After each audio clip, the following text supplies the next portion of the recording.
하나님의 말씀은 사사기 2장 7절입니다. 백성이 여호수아가 사는 날 동안과 여호수아 뒤에 생존한 장로들 곧 여호와께서 이스라엘을 위하여 행하신 모든 큰 일을 본 자들이 사는 날 동안에 여호와를 섬겼더라. 아멘. 우리가 주일 낮 시간을 통해서 하나님의 부흥에 대해서 시리즈로 살펴보고 있습니다. 이 시리즈를 살펴보는 주된 이유 중에 하나는 이 시리즈를 살펴보는 동안 또 그 이후에라도 하나님께서 우리 가운데 하나님의 부흥으로 실제적으로 임하시기를 간절히 사모하고 열망해서, 그래서 나라 가운데 그렇게 실제적으로 임해 주시기를 사모하고 열망해서 우리가 살펴봅니다. 우리가 지난주에 어떻게 하나님의 부흥이 이사야 하반부에 신약의 교회를 위해 약속한 십자가 복음의 유업 중 하나인가를 살펴보면서 하나님의 부흥이 우리 가운데 실질적으로 임하시기를 우리가 사모하고 기대하고, 또 모일 때마다 하나님이 그렇게 더 강력한 하나님의 임재를 우리 가운데 임하시기를 기대하며 나오자, 이렇게 말씀드렸는데, 그렇게 주님 앞에 서는 우리 모두가 되기를 주님으로 축원합니다.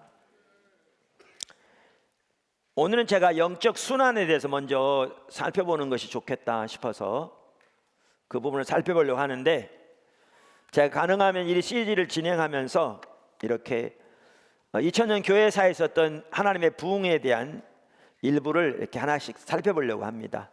그래서 오늘은 1904년과 5년에 웨일즈에 있었던 하나님의 부흥을 좀 그 일부를 살펴보려고 합니다.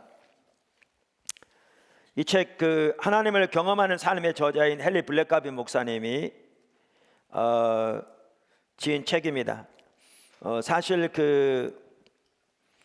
클로드 킹이라고 하는 분은 하나님을 경험하는 삶의 공저로 되어 있는데, 사실 이분이 지었다기보다는 이분은 미 남친미 교단의 출판부에서 이렇게 사역하는 아주 귀한 분인데, 하나님을 경험하는 삶 책만 하더라도 헨리 블랙가비 목사님의 원고와 그 강의를 이 클로드 킹 목사님이 정리해서 책으로 낸 거거든요. 공저로 되어 있지만 아주 귀한 부분이죠. 이 책도 그렇게 해서 나온 책인데요. 여기 부제가 제목은 하나님과 신선한 만남이라는 책이고, 부제가 어떻게 되어 있냐면 영적 각성과 부흥의 길. 그래서 하나님의 부흥이 어떻게 예비되는 것인가, 그 부분을 아주 잘 다루고 있는 매우 간단하지만 아주 귀한 책입니다. 거기에 보면 이제 웨일스 부흥에 대한 간단한 얘기도 있습니다. 그러면서 여기도 있지만 항상 그렇듯이 웨일스 부흥이 임하기 전에도 교회가 심각하게 침체되어 있었습니다. 심각하게. 그래서 이 책에 이렇게 나와 있습니다. 웨일즈는 대영 제국의 후국으로서 런던 서쪽에 자리 잡고 있습니다. 이곳에는 하나님의 사람들 사이에 일어난 놀라운 영적 부흥의 역사가 깃들여 있습니다. 금세기 초, 그러니까 이 책은 지난 세기에 쓰여졌으니까 지금은 이제 세기가 바뀌었잖아요. 웨일즈 사람들은 하나님의 영의 신선한 바람이 불어오기를 갈망하고 있었습니다. 그곳에서 마지막으로 큰 영적 부흥이 일어났던 것은 1859년과 1960년 사이였습니다. 그러면서 그 시대를 두고 이렇게 표현합니다. 교회 회원수는 감소일로에 있었습니다. 사람들은 신앙에 대해 무관심한 태도를 보였습니다. 교회에는 형식만 남았습니다. 하나님의 사람들에게 영적 부흥이 필요했습니다. 이렇게. 이 책은 세계 부흥운동사라는 책입니다. 지금 총신대학원의 교수인 박용규 교수가 쓴 세계 부흥운동에 대한, 그분 역사 교수죠, 쓴 책인데, 거기에 보면 그 당시 웨일즈 부흥 임하기 전의 상황에 대해서 이렇게 기록하고 있습니다. 이 책, 이건 이제 개정판인데 706쪽에 회의적이고 심지어 무신론적인 책들이 신성해야 할 신학계에서 숭배의 대상이 되었고, 적지 않은 도회지의 교회 주일학교에서 성경의 영감과 무호성, 예수 그리스도의 신성, 속죄, 성령의 인격을 부정한다는 소문이 돌았다. 다인의 진화론이 과학계를 정복하고 고등 비평과 자유주의 신학이 신학계를 장악했다. 심리학이 인간의 회심을 생물학적 반응으로 치부하고 문학이 회의적이고 무신론적인 사상을 확산시키고 있었다.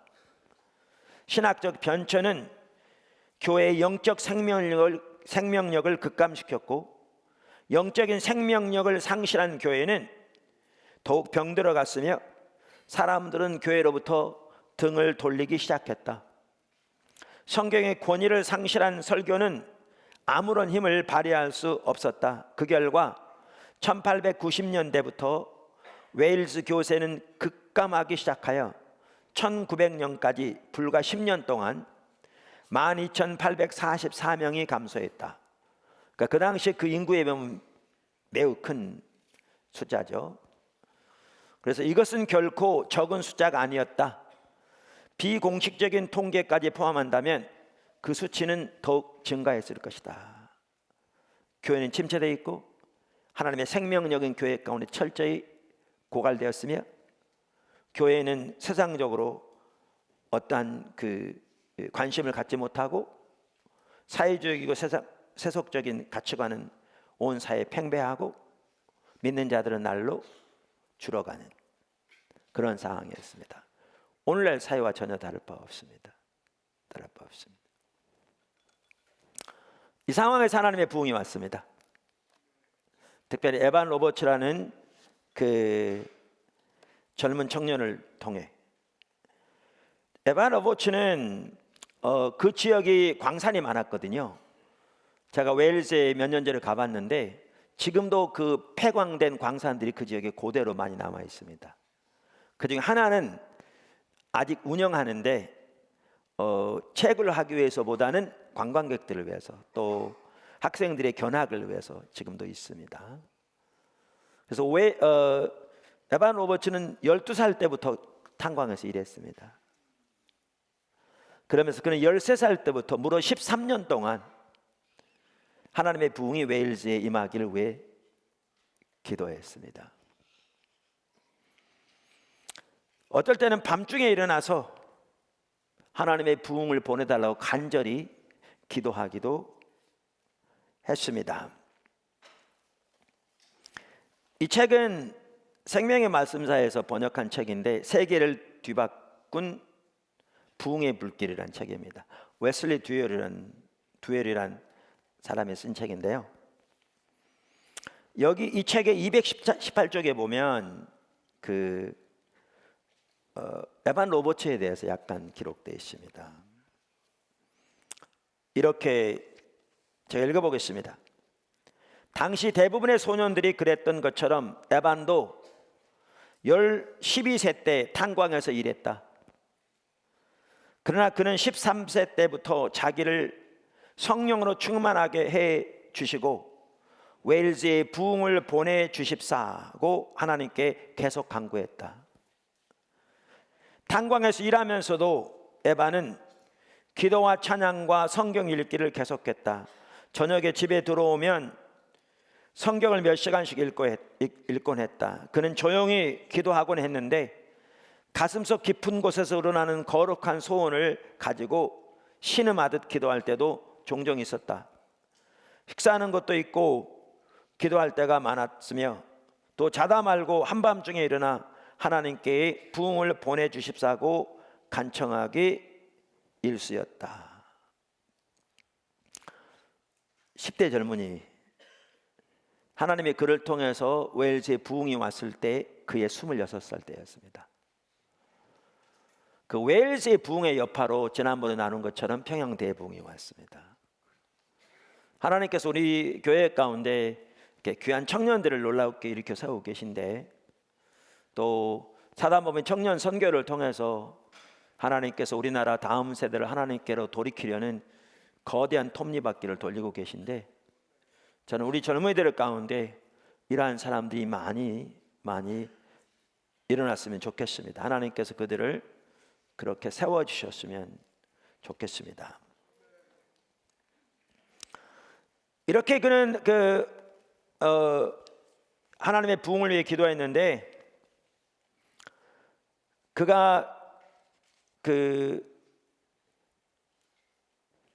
하나님의 부흥이 오기 전에 이제 하나님에 대해 더 알기 원해서 그가 소위 말하는 신학교에 들어가게 되었습니다.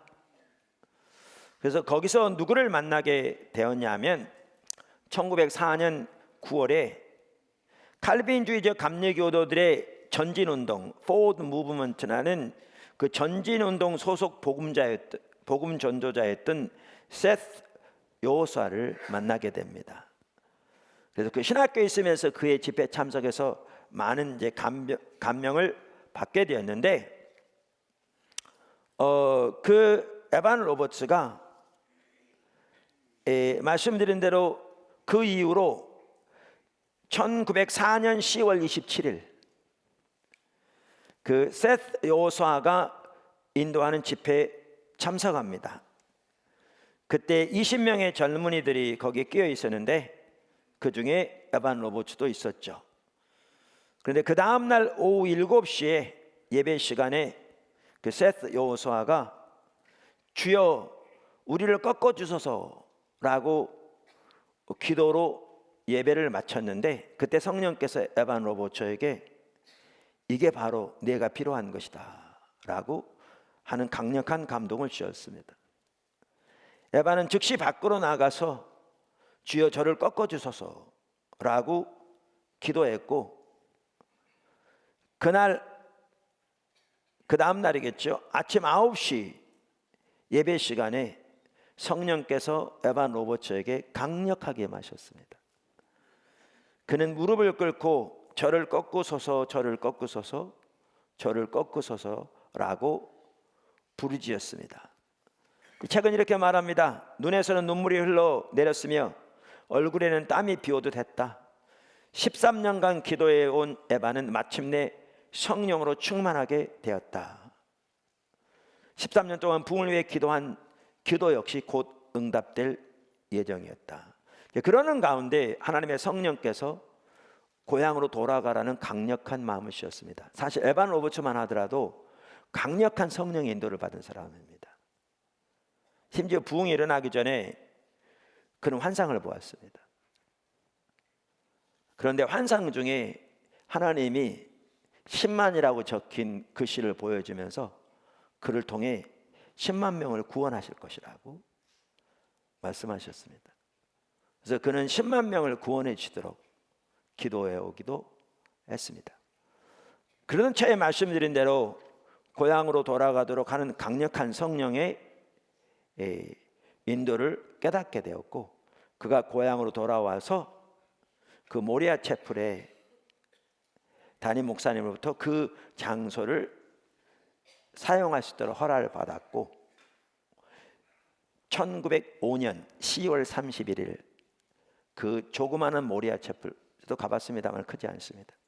거기에서 청년 17명이 모인 가운데서 그가 하나님의 말씀을 전했는데, 그때 하나님의 부흥이 시작되었습니다.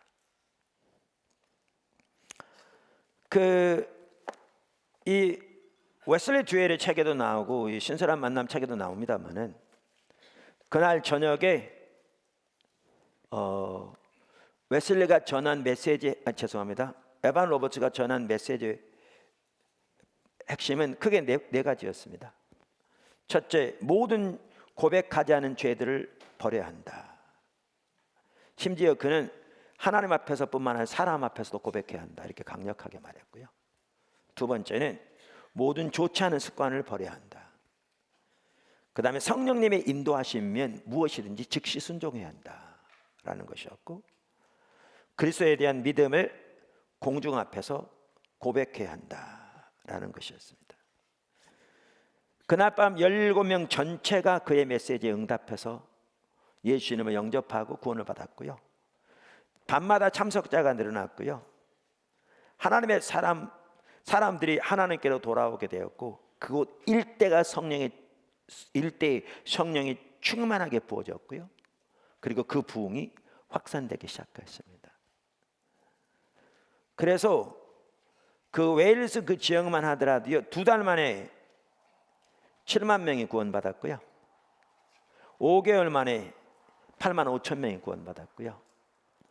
그 첫날 모임을 기도에 가졌던 그 이후 6개월 만에 무려 10만 명이 주님께로 돌아왔습니다. 아까 이 책에 보면 1890년부터 1900년까지 10년 동안 웨일스 교회에 12,844명이 감소했다고 그랬잖아요. 근데 그것이 작은 수가 아니라고 그랬는데 하나님의 부흥이 일어난 지 6개월 만에 10만 명의 주님께 돌아왔습니다. 그 당시 인구에서.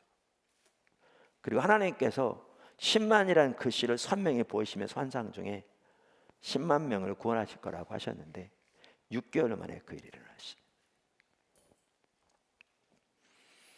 여러 책들에 나오지만 그 결과에 대해서 이 하나님과 신실한 만남은 이렇게 표현하기도 합니다. 이 결단은 그들의 인생을 뒤집어 놓았습니다. 손님이 없어 술집들이 문을 닫았습니다. 범죄율이 현저하게 감소했기 때문에 경찰들이 할 일이 줄어들었습니다. 사람들은 오래 묵은 빚을 갚았고 도둑질한 것에 대해 손해배상했으며 다른 잘못에 대해 속죄를 구했습니다. 심지어 탄광에서 일하던 노새들이 예수를 만나 변화된 광부들의 언어를 배우느라 일이 지연되는 역사까지 벌어졌습니다. 그러면서 가로 열고 광부들이 더 이상 욕지거리를 하지 않게 되었기 때문입니다. 이게 웨일즈의 부흥입니다. 그리고 그 웨일즈 부흥의 여파로 인도, 호주, 그 다음에 평양, 중국에까지,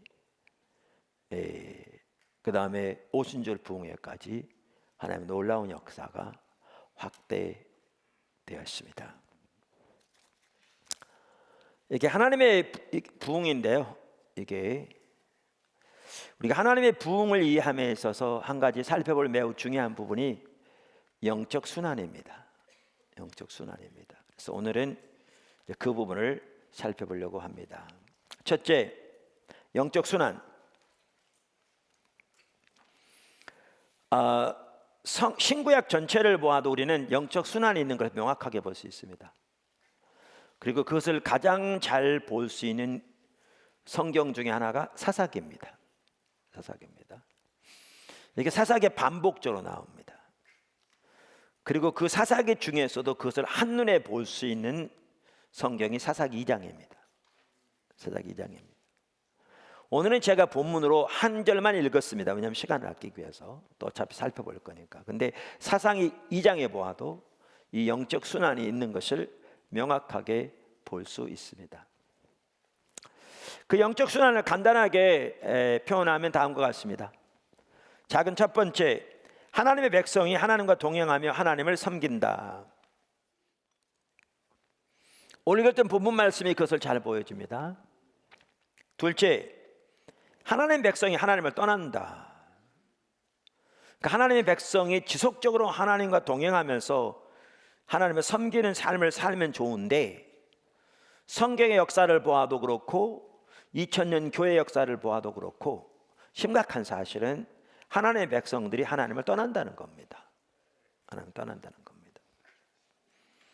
사사기 2장 11절 11절에도 그 부분을 잘 볼 수 있습니다.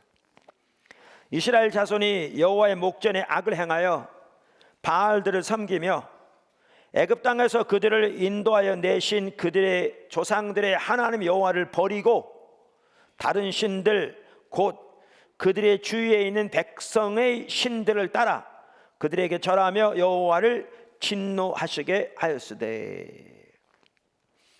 작은 세 번째, 하나님께서 그들을 징계하십니다.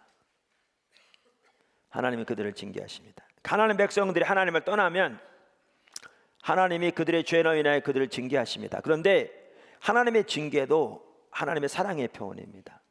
그들을 하나님께로 돌이키기 위해서 그렇게 하시는 것이죠.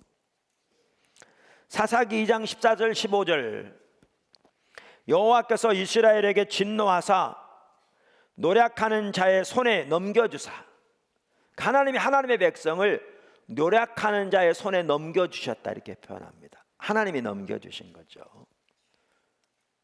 그들의 죄로 인한 하나님의 징계가 임한 겁니다. 넘겨주사, 그들이 노략을 당하게 하시며 또 주위에 있는 모든 대적의 손에 팔아 넘기심에 그들이 다시는 대적을 당하지 못하였으며, 그러니까 하나님 백성들의 대적을 당하지 못한 겁니다. 왜? 하나님이 넘겨주셨기 때문에. 그들이 어디로 가든지 여호와의 손이 그들에게 재앙을 내리시니 곧 여호와께서 말씀하신 것과 같고 여호와께서 그들에게 맹세하신 것과 같아서 그들의 괴로움이 심하였더라. 이렇게 하나님이 그들을 징계하신다. 작은 네 번째, 하나님의 백성이 회개하고 돌아옵니다. 하나님의 백성이 회개하고 돌아옵니다. 그러니까 그들이 징계를 당할 때 하나님께 부르짖으며 하나님께 회개하고 돌아옵니다. 사사기에서 2장 18절에 그 말씀이 나오죠. 여호와께서 그들을 위하여 사사들을 세우실 때에는 그 사사와 함께 하셨고 그 사사가 사는 날 동안에는 여호와께서 그들을 대적의 손에서 구원하셨으니 이는 그들이 대적에게 압박과 괴롭게 함을 받아 슬피 부르짖음으로 여호와께서 뜻을 돌이키셨음이여거늘. 그 다음에 작은 다섯 번째, 하나님께서 하나님의 백성을 구원하십니다. 하나님이 하나님의 백성을 구원하십니다. 그러니까 그들이 하나님의 징계 가운데 회개하고 돌이키면, 사사시대 같은 경우에는 하나님이 그때마다 새로운 사사들을 세우셨습니다. 그리고 그 사사들을 통해서 역사하셔서 그들을 그 원수들의 손에서 건져내실 뿐만 아니라 그들을 보호하시고 하나님의 은혜가 그들에게 넘치게 하셨습니다. 그런데 이렇게 돌아오면 계속 살면 되는데, 아까도 말한 대로 사사기 시대만 하더라도 이게 반복됩니다. 계속 반복됩니다, 이 과정이. 그리고 반복되면서 결과를 보면 반복될수록 원수들의 지배를 받는 기간이 늘어납니다. 지배를 받는 기간이 늘어납니다. 그런데 이것은 단순히 사사기 시대만 일어나는 것이 아니라 구약 신약 전체를 볼 때 성경 시대의 동일한 일들이라는 걸 볼 수 있고, 아까도 말씀드린 대로 더 나아가 2000년 교회사를 보더라도 이것이 반복되었음을 볼 수가 있습니다. 그런데 사실 이 영적 순환에서 이제 중요한 한 부분이 뭐냐 하면 그 4번입니다. 하나님의 징계가 임했을 때 회개하고 돌이킬 것인가, 아니면 돌이키지 않을 것인가라는 거죠. 그러니까 회개하고 돌이키면 하나님이 그들을 구원하시고 하나님과 동행하는 사람을 회복시켜 주시는데, 회개하고 돌이키지 않으면 이제 더 큰 심판으로 나가게 되는 것이죠. 그래서 때로는 나라가 망하기도 하고 하는 일들이 일어납니다. 이것이 사사기에서 볼 수 있는, 그리고 성경 시대 전체에서 볼 수 있는 영적 순환인데, 이것을 헨리 블랙가비 목사님은 아까 말한 이 책에서 이렇게 도표로 잘 표현했습니다. 성경에 나오는 내용을 이렇게 도표로 잘 표현한 거죠. 그 도표를 보여드리면 이렇게 됩니다. 저 도표는 책에 나오는 거를 우리 팀들이 그린 겁니다. 그린 겁니다. 잘 보이시나요? 그러면서 헨리 블랙가비 목사님은 이 영적 순환을 7가지로 요약해서 설명합니다. 7가지로. 물론 이 책 전체가 그 7가지 영적 순환을 다룬 책이기도 합니다. 첫째, 여러분 그 1번이 어딘지 보이시죠? 네, 그 1번. 하나님은 잃어버린 세상을 구속하시려는 목적을 가지고 활동하신다. 하나님은 그의 백성들과 관계를 맺으시고 그들을 통해서 그의 일을 성취하신다. 그러니까 하나님은 우리가 이미 살펴봤습니다만 천지를 창조하실 때부터 가장 먼저는 하나님과 친밀한 교제를 나눌 사랑의 가족으로 창조하셨다고 그랬잖아요. 그리고 뿐만 아니라 이 세상에서 하나님의 목적을 위한 하나님의 동역자로 창조하셨다고 그랬잖아요. 동일한 말입니다. 정확하게. 그래서 하나님은 세상을 구속하시는 목적을 가지고 활동하시면서 하나님의 사람들을 부르시되 가장 먼저 우리를 하나님과 친밀한 교제로 부르시고 우리의 구원이 의미하는 바가 핵심이 그거죠. 그리고 이제 그들을 통해서 동역자의 삶을 통해 하나님의 일을 성취해 가시는 일을 하시는 거죠. 하나님 백성들이 이렇게 하나님과 동행할 때 거기에 놀라운 하나님의 생명이 넘치고 놀라운 하나님의 열매가 넘치게 되는 거죠. 그게 요한복음 10장 15장이 말하고 있는 바고 요한복음 전체가 이 부분을 아주 잘 표현하고 있죠. 핵심적으로. 근데 하나님 백성들이 이 삶을 계속 살면 좋은데 문제는 아까도 살펴본 것처럼 하나님 백성들이 하나님을 떠난다는 거죠. 반복적으로. 그게 이제 두 번째입니다. 그러면서 이렇게 두 번째를 말합니다. 하나님의 백성들은 하나님을 떠나 하나님의 임재와 목적 그리고 그의 길을 대신할 대체물로 향하는 경향이 있다. 자, 2번이 지금 뭡니까? 저기 도표에 뭐라고 써 있습니까? 하나님을 떠남 이렇게 돼 있잖아요. 이 하나님을 떠남에 대해서 설명하면서 이따도 보겠지만 하나님을 떠남에 대해서 설명하면서 이 헨리 블랙가비 목사님은 두 번째 이렇게 얘기합니다. 예, 많은 분들이 찍으시는데요, 잘 찍으십니다. 예, 근데 이 책에 다 나와 있습니다. 예, 여기 뭐죠? 선교센터에서 구입할 수 있습니다. 그 하나님을 떠나는 것에 대해서 이렇게 표현하고 있습니다. 다시 말하면 하나님의 백성들은 하나님을 떠나 하나님의 임재와 목적 그리고 그의 길을 대신할 대체물로 향하는 경향이 있다. 셋째, 하나님은 그의 백성들을 사랑하시기 때문에 징계하신다. 네 번째, 하나님의 백성들이 하나님께 부르짖으며 도움을 요청한다. 그리고 다섯 번째가 금방 읽은 대로 하나님은 그의 백성들이 회개하고 하나님께로 돌아오지 않으면 멸망할 것이라고 경고하신다. 그리고 여섯 번째, 하나님은 회개하는 그의 백성들을 자신과의 올바른 관계로 회복시켜 주심으로써 부흥시키신다. 일곱 번째, 하나님은 그의 백성들 가운데 독생자 예수 그리스도를 높이시며 그를 믿는 구원에 이르는 믿음에 이르도록 잃어버린 영혼들을 이끄신다. 근데 여기 이제 중요한 게 그겁니다. 저기 다섯 번째죠. 그러니까 네 번째와 다섯 번째 사이. 아까 나눈 것처럼 거기 아래 뭐라고 써 있어요? 회개냐 멸망이냐. 그러니까 거기에서 우리가 회개하고 하나님께 돌아갈 것인가 아니면 그렇게 돌이키지 않을 것인가, 그 결과에 따라서 이제 갈림길이 되는 거죠. 매우 중요하죠. 저는 개인적으로 오늘날 한국교회가 그 갈림길에 서 있다고 믿습니다. 오늘날 교회의 상태는 그러니까 웨일즈 시대처럼 그리고 하나님의 부흥이 임하기 전의 시대처럼 정말 심각하게 침체되어 있습니다. 우리가 앞으로 살펴보겠지만 이 상황에서 어떤 성도들이나 지도자들은 한국교회가 더 이상 어떤 소망도 없다 이렇게 말하고 우리의 미래는 참으로 암담하다 이렇게 말하기도 합니다. 그런데 저는 개인적으로 우리는 절대 아직 늦지 않았다고 믿습니다. 반복적으로 말씀드린 대로. 문제는 이 갈림길에서 우리가 하나님께 돌아갈 것인가 그렇지 않을 것인가, 이게 관건입니다. 이게 관건입니다. 사실 우리가 하나님의 부흥에 대해서 살펴보는 그 주된 이유도 바로 이러한 부분을 보고 우리가 하나님께로 돌이키기 위함입니다. 아멘.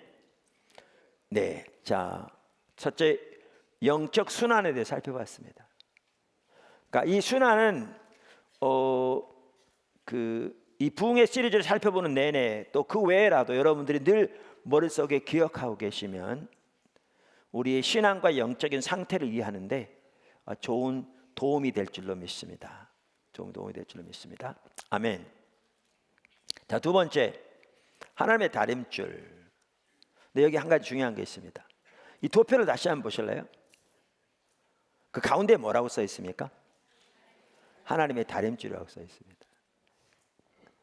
그러니까 성경에 보면 이런 영적 순환이 반복적으로 일어나는 걸 볼 수 있는데, 아까도 말씀드린 그림은 이 책에 나와 있는 그 그림을 그대로 우리 팀들이 지금 그려놓은 건데 보기 쉽도록. 그런데 그 중간에 하나님의 다림줄이라고 이렇게 되어 있습니다.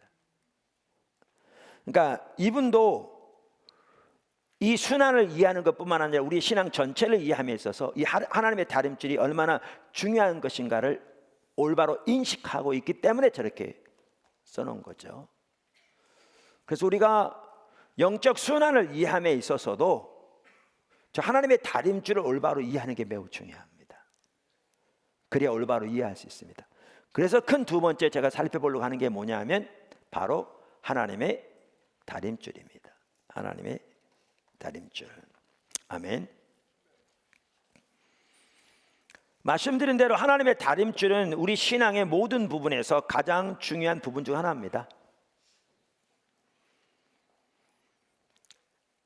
그러니까 그리고 하나님의 다림줄은 우리가 여러 차례 사실 주일 낮 예배 살펴본 것처럼 영적 분별력과 밀접한 관계가 있습니다. 그래서 우리가 영적 분별력을 상실하면 하나님의 길을 전혀 깨닫지 못합니다. 우리가 하나님을 떠나 있어도 하나님을 떠나 있는지를 모릅니다. 하나님 관점을 이해하지 못하기 때문에. 하나님께서 아무리 하나님께 돌아오라고 외쳐도 우리는 하나님께 돌아가는 것이 무슨 뜻인지를 모릅니다. 영적인 눈이 어두워져 있기 때문에. 뿐만 아니라 우리 하나님을 떠나 하나님의 심판과 징계가 우리 삶 속에 가득하게 넘치고 있는데도 우리는 그것이 하나님의 심판과 징계라는 사실도 깨닫지 못합니다. 영적인 눈이 어두워지기 때문에. 그래서 영적 분별력 어두워지면 참다운 신앙생활을 하는 것이 불가능합니다. 그래서 이 영적 순환을 이해하는 데 있어서도 우리 신앙 전반에서 뿐만 아니라 이해하는 데 있어서도 우리가 반드시 살펴봐야 할 중요한 한 가지 요소가 뭐냐면 하나님의 다림줄입니다. 그래서 이 저자도 중간에 하나님의 다림줄을 거기에 그려놓고 있습니다. 자, 그래서 그 부분을 살펴보기 원하는데 이 부분은 과거에도 몇 번 살펴봤습니다. 그런데 또 늘 이렇게 새롭게 복습하는 건 중요하죠. 그래서 자세히보다는 복습하는 차원에서 간단히 살펴보면서 이 영적 순환과 하나님의 다림줄의 관계를 좀 살펴보기 원합니다. 아멘. 자, 작은 첫 번째, 교회를 향한 하나님의 의도는 교회가 하나님의 다림줄에 맞추어 똑바로 세워지는 것입니다. 교회를 향한 하나님의 의도는 교회가 하나님의 다림줄에 맞추어 똑바로 세워지는 것입니다. 그러니까 우리는 이것을 어디서 볼 수 있냐면요, 우리가 잘 아는 아모스 7장 7절과 8절에서 볼 수 있습니다. 성경을 보시죠. 또 내게 보이신 것이 이러하니라. 다림줄을 띄우고 쌓은 담 곁에 주께서 손에 다림줄을 잡고 서셨더니 내게 이르시되 아모스야 내가 무엇을 보느냐. 내가 대답하되 다림줄이니이다. 주께서 가라사대 내가 다림줄을 내 백성 이스라엘 가운데 베풀고 다시는 용서치 아니하리니. 자, 하루는 하나님께서 아모스에게 환상을 보이셨습니다. 근데 환상을 보니까 하나님이 손에 다림줄을 쥐고 계셨습니다. 그리고 그 옆에는 다림줄에 맞추어 똑바로 세워진 벽이 있었습니다. 담. 그러면서 하나님이 아모스에게 묻습니다. 뭐가 보이냐? 네가 무엇을 보느냐? 그랬더니 다림줄인데요. 그러니까 하나님이 내가 내 다림줄을 내 백성 가운데 들이우고 그들을 결코 용서치 아니하리라. 이렇게 말씀하셨습니다. 자, 우선 여기 다림줄이 뭐냐? 아까 그 그림에도 나와 있듯이 아래가 추가 달린, 그래서 어떤 이렇게 벽을 세울 때 똑바로 세우기 위해서 이렇게 줄을 들이우잖아요. 이걸 다림줄이라고 합니다. 그럼 요즘같이 과학이 발달했을 때도요, 여러분 벽을 쌓을 때 다림줄을 들이우고 합니다. 일하는 분들이. 심지어 저는 이렇게 교회가 이렇게 건축도 여러 번 하다 보니까 건축하려면 측량을 해야 되거든요. 근데 요즘은 측량을 GPS로 합니다. 그러니까 정확하죠. 과거에는 측량을 GPS로 안 했기 때문에 오류가 많은데 지금은 정확합니다. 근데 위성을 통해 GPS로 측량하는데도요, 다림줄이 필요합니다. 왜냐하면 그 측량하는 기계를 정확하게 그 기준점에다 세워야 되는데 지역마다 기준점이 있습니다. 여러분 이 본당 옆을 돌아가시면요, 저 뒤로 올라가기 전에 거기다 못이 박힌 게 있습니다.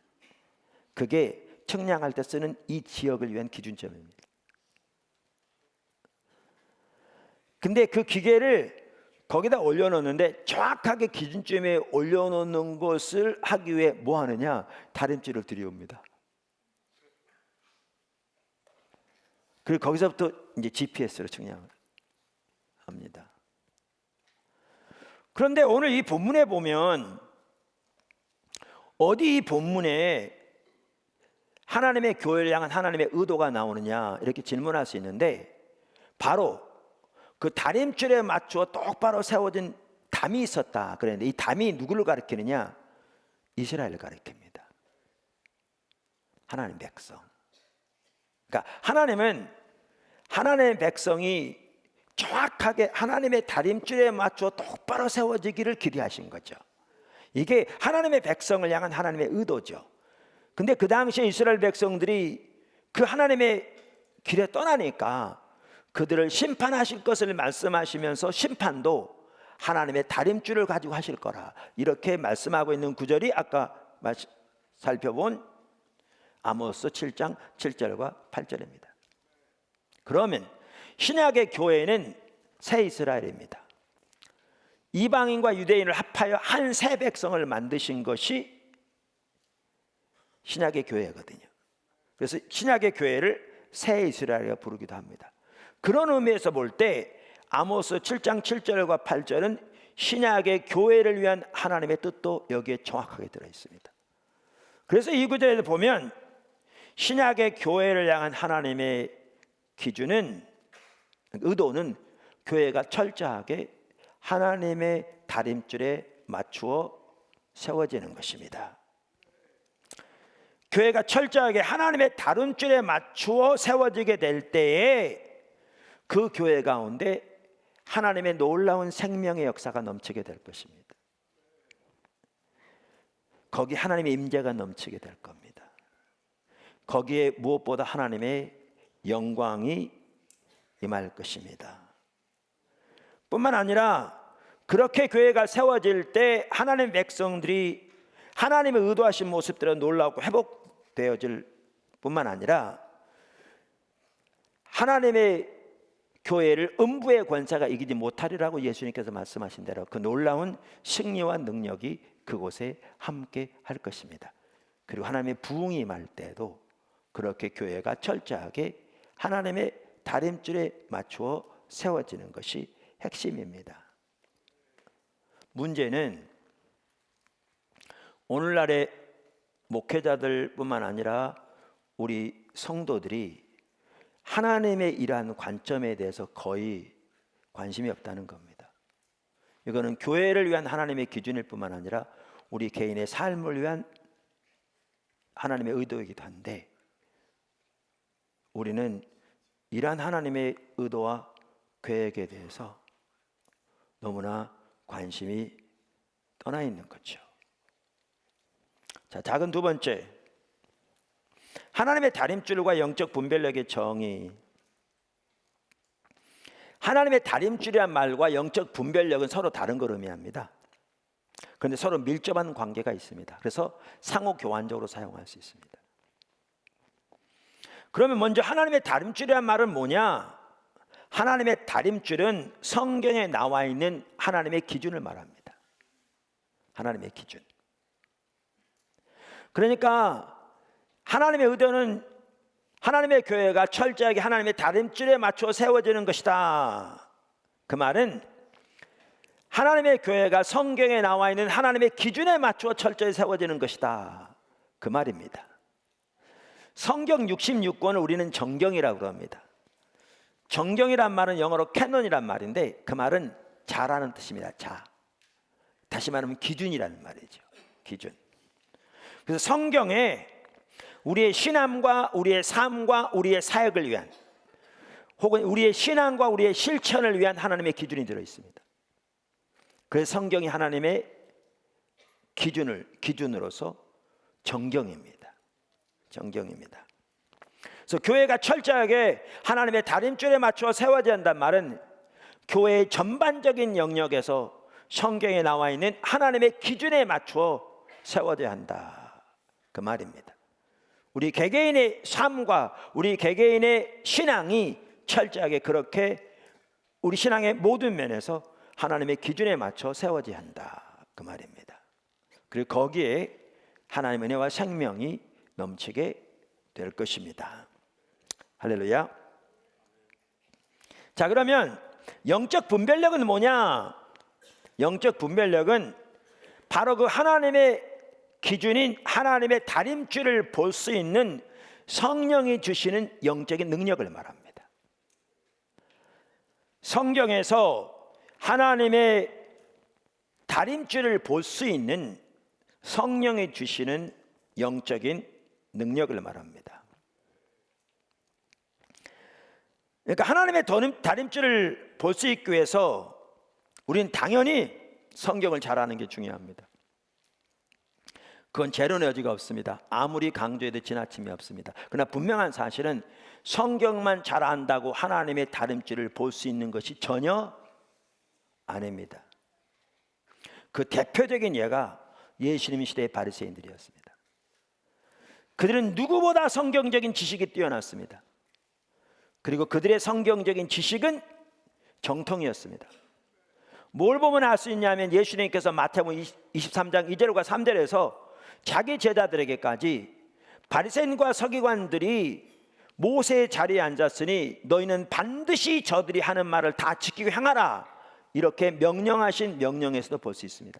만약에 그들이 교리적으로 잘못된 가르침을 가르쳤다면 예수님이 자기 제자들에게까지 저들이 하는 말을 반드시 다 지키라고 했겠냐 그 말이죠.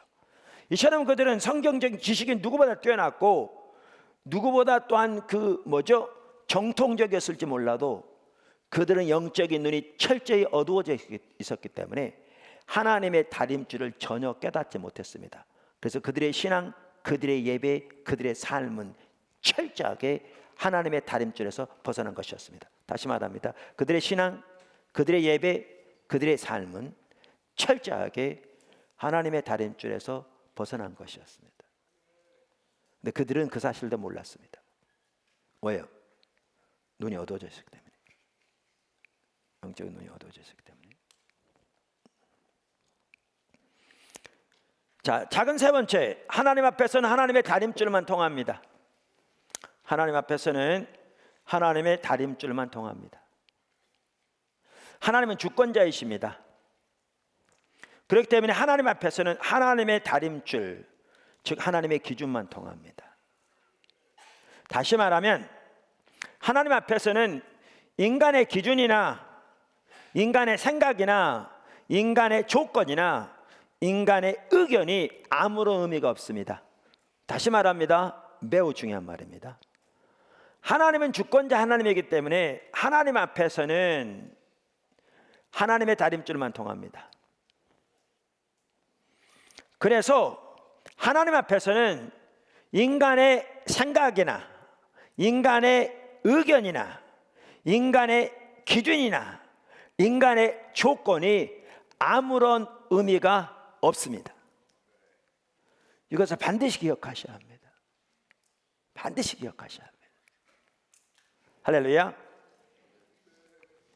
제가 이것을 쉽게 이해하도록 자주 예를 드는 게 구원의 문제입니다. 왜냐하면 구원하면 성도들이 기본적인 것이라 잘 이해하니까. 자, 어떤 사람이 헌금 많이 한다 구원 받습니까? 받아요, 못 받아요? 못 받아요. 그럼 주일날 빼놓지 않고 교회에 나온다 구원 받습니까? 기도 많이 한다 구원 받습니까? 성경 많이 읽는다 구원 받습니까? 이 정도쯤 되면요 많은 사람들이 혼동됩니다. 왜냐하면요 오늘날 많은 한국교회는 어떤 이해를 가지고 있느냐 하면 교회에 나오는 것을 하나님이 인도하셨다고, 그래서 아무도 내게로 이끌지 않으면 내게 올 자 없다고 그랬는데 그것은 예수님을 아는 지식으로 인도하는 것을 말하는 건데, 혹은 하나님을 아는 지식으로 인도하는 걸 말하는 건데, 교회에 나오는 것을 이렇게 생각을 해서, 물론 교회에 오도록 하신 데 하나님의 은혜가 있었겠죠. 그런데 그런 이해를 갖다 보니까 교회에 열심히 나오다 보면 이제 구원받은 성도처럼, 그리고 그래서 교회 열심히 나오면 이제 집사님도 되고 권사님도 되고 장로님도 되고, 이런 이해를 가지고 있다 보니까 제가 이렇게 얘기하면 혼동됩니다. 그래서 뭐라고 말하냐면, 어느 그 구원 안 받은 사람이 그 헌금하겠냐? 구원 안 받은 사람이 뭐 교회 나오겠냐? 이렇게 혼동합니다. 그랬으면요 니고데모는 구원을 훨씬 받았어야 했습니다. 그 전에 누구보다 성경을 잘 알고 누구보다 하나님을 인정하는 사람이었고, 누구보다 종교적인 헌신과 열심이 뛰어났고, 그 당시 자기 조상들의 전통을 따라 누구보다 열심히 신앙생활했던 사람인데, 예수님이 그 사람을 보자마자 뭐라고 하셨냐면 네가 거듭나야 하늘나라에 들어갈 수 있다고 했습니다. 아직 구원 못 받았다는 얘기죠. 우리 동요 잘 알잖아요. 돈 갖고도 못 가요 하나님 나라.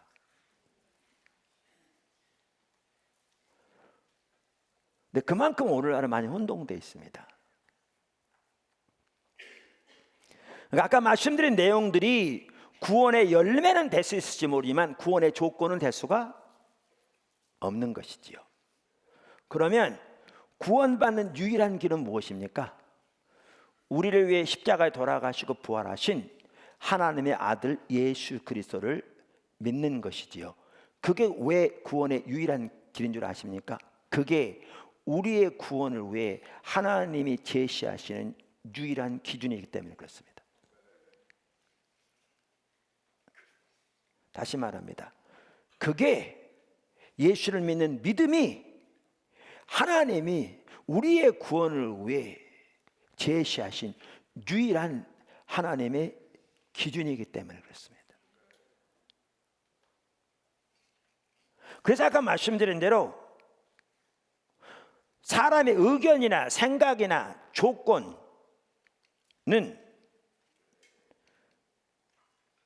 하나님 앞에서 아무런 의미가 없다. 하나님 앞에서는 하나님의 기준만 통한다. 그 말입니다. 이해하시죠? 그래서 그것을 잘 볼 수 있는, 쉽게 이해할 수 있는 한 부분이 구원의 문제입니다. 그런데 이것은 구원만이 아닙니다. 이제 우리의 예배, 우리의 기도, 우리의 사역 등 우리 신앙의 모든 면에서 하나님의 기준만 통합니다.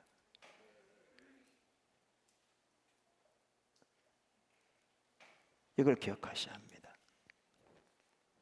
할렐루야. 작은 네 번째, 하나님의 다림줄에 합하지 않으면 하나님 앞에서는 아무런 소용이 없습니다. 이것은요 아까 작은 세 번째를 뒤집어 놓은 겁니다. 같은 얘기입니다. 그러니까 하나님 앞에서 하나님의 기준만 통하기 때문에, 하나님의 다림줄만 통하기 때문에, 그리고 아까 말씀드린 대로 사람의 의견이나 생각이나 사람의 기준이나 조건이 아무런 의미가 없기 때문에, 그걸 바꿔 말하면 하나님의 다림줄에 하나님의 기준에 합하지 않으면 그것이 무엇이든지 하나님 앞에서 아무런 소용이 없다, 그 말입니다. 할렐루야. 사실 이걸 보아야 합니다. 우리가 이러한 사실을 안다면 우리는 우리의 신앙을 이해하는 이해가 오늘날과는 근본적으로 달라질 것이거든요. 그리고 우리가 추구하는 바도 근본적으로 달라질 것이고, 교회에서, 개인의 삶에서.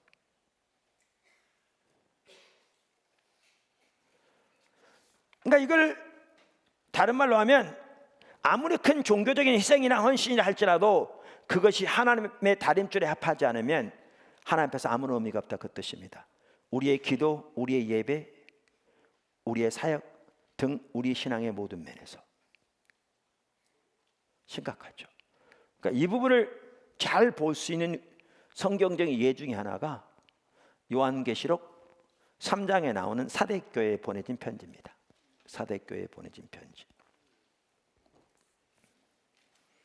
자, 3장 1절부터 3절을 제가 읽겠습니다.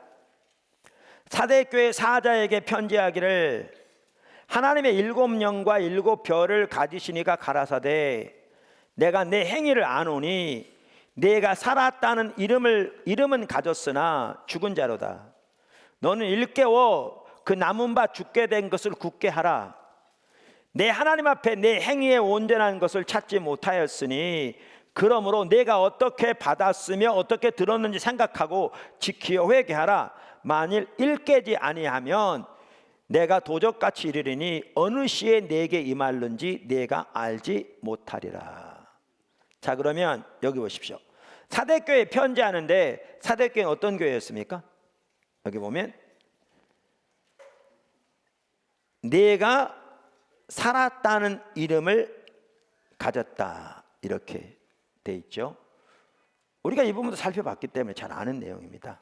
복습하고 있다고 말씀드렸잖아요. 물론 잘 모르는 분도 계셔서 제가 다시 복습하죠. 자, 여기 살았다는 이름을 가졌다 그랬는데요, 성경에서도 이름이 쓰여진 용법 중에 하나가 명성을 날리다 그런 뜻입니다. 명성을 날리다. 그래서 하나님의 이름을 높이다, 그 말은 하나님을 찬양하고 그분을 높이는. 자, 그래서 여기에 너희가 살았다는 이름을 가졌다 이 말은 살았다 하는 명성을 가졌다 그런 뜻입니다. 그래서 영어 성경은 NIV 성경은 실제로 뭐라고 번역하고 있냐면 그렇게 번역하고 있습니다. You have a reputation of being alive. 너희는 살아있다는 명성을 가지고 있다. 자, 보십시오. 자, 보세요. 이 교회가 어떤 교회라고요? 살아있는 교회라고 소문난 교회입니다. 명성을 가진 교회입니다. 이 명성을 가졌단 말은 무슨 말이냐면요, 예를 들면 포도나무 교회가 이 신갈동에서 소문난 교회라 그런 뜻이 아니에요. 왜냐하면 그 당시에는 사대 지역에 있는 모든 교회는 다 사대교회였어요.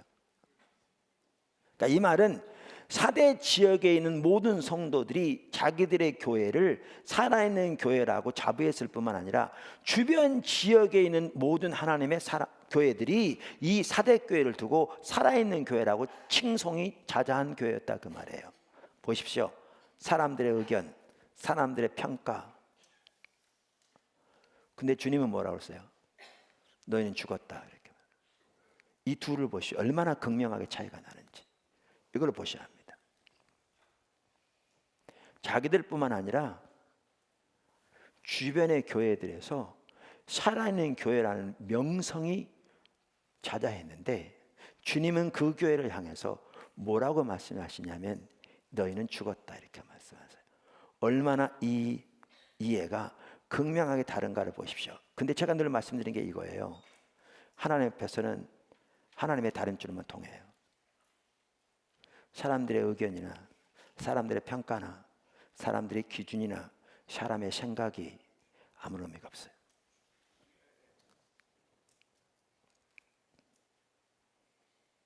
아무런 의미가 없어요. 이게 영적 분별력이 가려진 하나의 예를 볼 수 있어요. 근데 이 사대교회 문제만이 아니에요. 예를 들면 요한계시록에 나오는 7개 교회만 하더라도요 다 똑같아요. 라오디게아 교회 보십시오. 본인들은 뭐라고 생각해요? 나는 부자라, 부자야, 부족함이 없다 자부해요. 근데 주님은 뭐라고 그러세요? 너희는 가난하다, 가련하다, 벌거벗었다, 눈 멀었다. 근데 그 사실도 모르고 있다. 얼마나 극명하게 차이가 나냐고요. 근데 사람의 의견, 사람의 생각, 사람의 평가, 사람의 기준, 사람의 판단 아무런 의미가 없어요. 하나님 앞에서. 아무런 의미가 없어요. 빌라델비아 교회, 그들은 자기들이 작다고 생각했어요. 철저하게 하나님의 기준에 서다 보니까 외부적인 규모가 작았던 것입니다. 성경을 보시면 작다고 그랬더니 주님 뭐라고 하셨느냐? 너희는 작다고 하지 마. 내가 열면 닫을 자가 없고 내가 닫으면 열 자가 없는 문을 내가 너희 앞에 둘 거야. 너희는 작다고 하지 마. 본인들은 작다고 그러는데 주님은 너희는 결코 작지 않아. 이렇게 말씀하시죠. 평가가 달라요.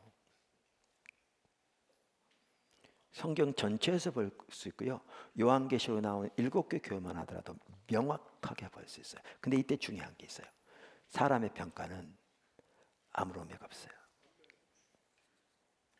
사람의 의견은 아무런 의미가 없어요. 하나님의 평가만 통해요. 하나님의 기준만 통한다니까요. 아까 심판할 때에도 하나님의 다림줄을 드리고 심판하신다고 그랬잖아요. 자, 그러면서 이렇게 평가가 극명하게 다른데 사람의 의견, 기준, 평가, 판단은 전혀 의미가 없어요. 그러면서 뭐라고 그러시냐? 너는 죽었다. 이제 남은 거라도 추스리라고 그러세요. 그리고 뭐라고요? 돌이키지 않으면 내가 어느 때 임할는지 모른다. 이 얘기는 뭐냐 하면 심판이 임할 거라고 말이죠. 자, 그러면 이 사대교회에게 죽었다고 말씀하셨는데 예수님은 왜 그 교회가 죽은 교회라고 말씀하십니까? 본인들과 주변에 있는 지역의 교회들은 다 살아있는 교회라고 소문이 나 있는데, 자, 우선 보세요. 왜 이 교회가 살아있는 교회라고 소문이 났겠어요? 그럼 이 교회 상태는 어떤 상태였겠어요? 성도 서너 명 모여가지고 불도 껌껌한 데서 일주일에 한 번씩 모여가지고 모이자마자 한 20-30분 예배 드리고 난 다음에 그냥 금방 사라지는 이런 교회였을까요? 그런 교회라면 살아있는 교회라고 소문이 안 나죠. 사람도 많았을 것이고요. 많은 프로그램들이 진행됐을 것이고요. 많은 활동이 있었을 것이고요. 여러분, 우리 신앙의 핵심은 외부적인 활동에 있지 않아요.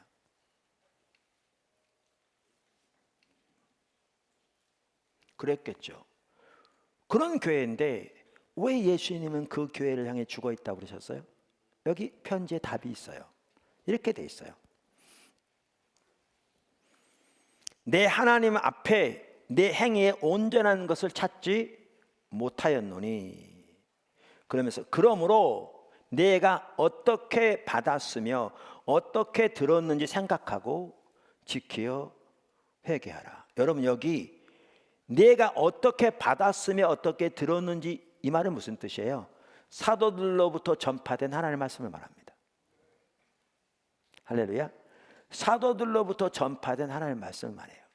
그러면 이 내용을 보면 뭘 할 수 있냐면 많은 프로그램과 많은 행사와 많은 활동과 많은 사람들이 있었고 많은 종교적인 행위들이 있었을지 모르지만 하나님의 말씀으로부터 떠나 있다는 겁니다. 하나님의 기준으로부터 떠나 있다는 겁니다. 하나님의 다림줄로부터 떠나 있다는 겁니다. 그러니까 지켜 회개하라. 그래 돌아오라. 그 얘기죠. 그 얘기죠. 이와 같이 하나님 앞에서는 하나님의 다림줄만 통하기 때문에 하나님의 다림줄이 합하지 않으면 그것이 무엇이든지 하나님 앞에서는 아무런 의미가 없습니다. 그래서 그것은 하나님을 아는 것이건 하나님을 사랑하는 것이건 기도 응답이건 우리의 예배건 다 마찬가지입니다. 그래서 하나님은 우리 신앙의 모든 면에서 교회가 철저하게, 그리고 우리 개인의 신앙에 철저하게 하나님의 다림줄에 맞추어 세워지기를 원하십니다. 그게 하나님의 교회를 향한 하나님의 의도입니다.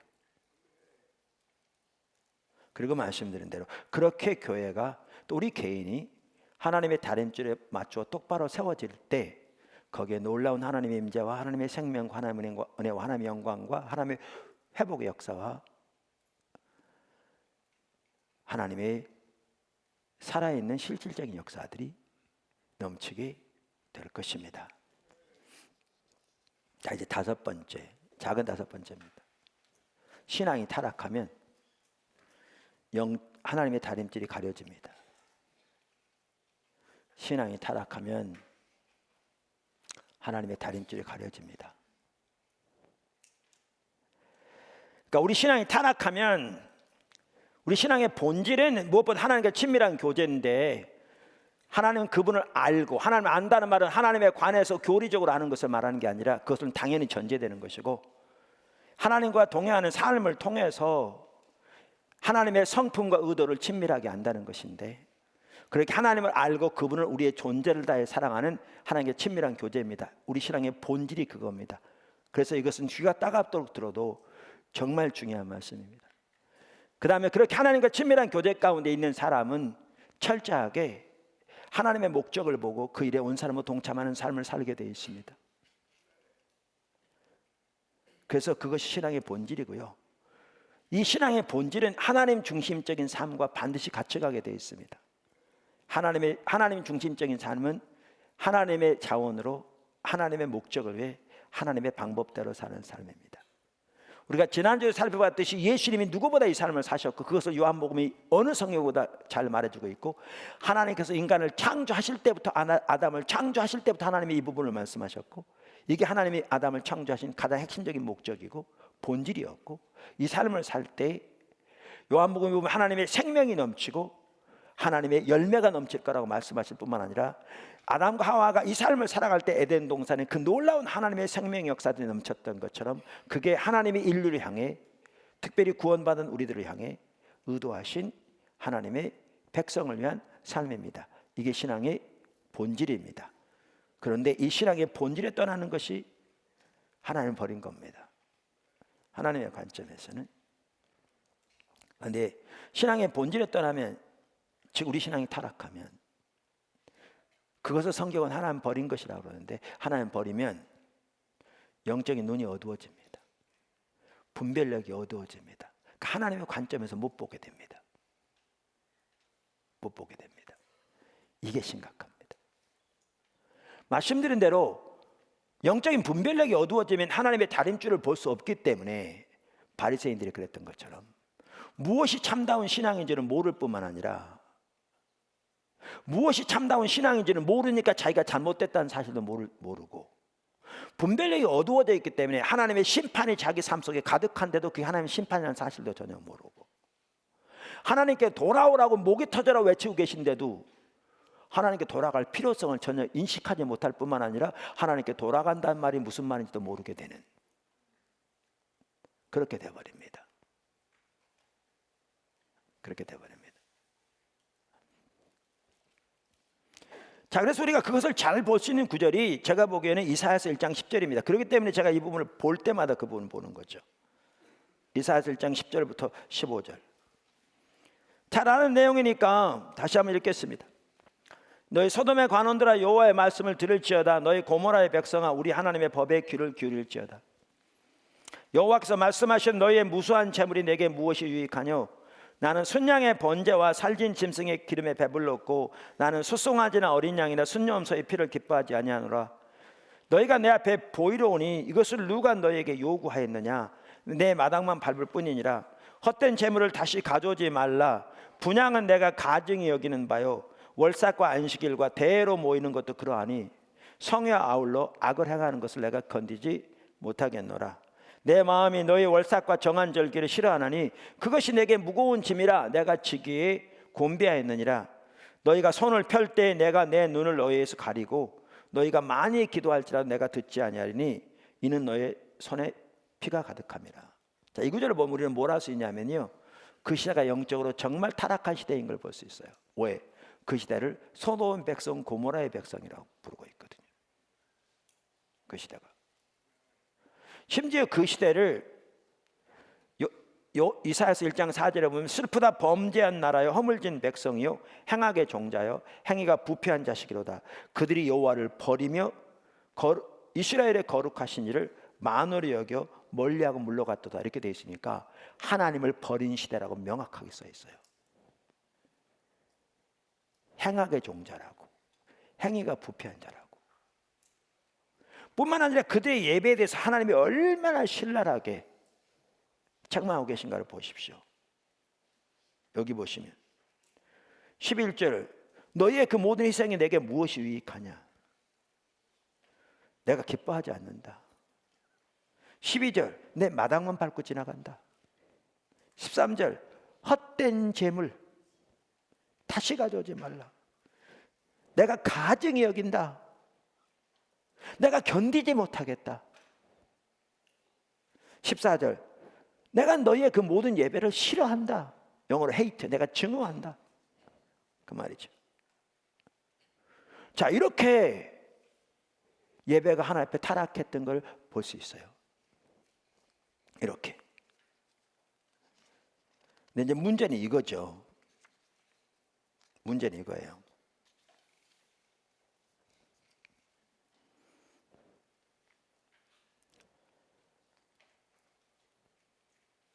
그들은 자신들의 이 예배가, 신앙과 예배가 그렇게 타락한 것을 알았겠냐 그 말이에요.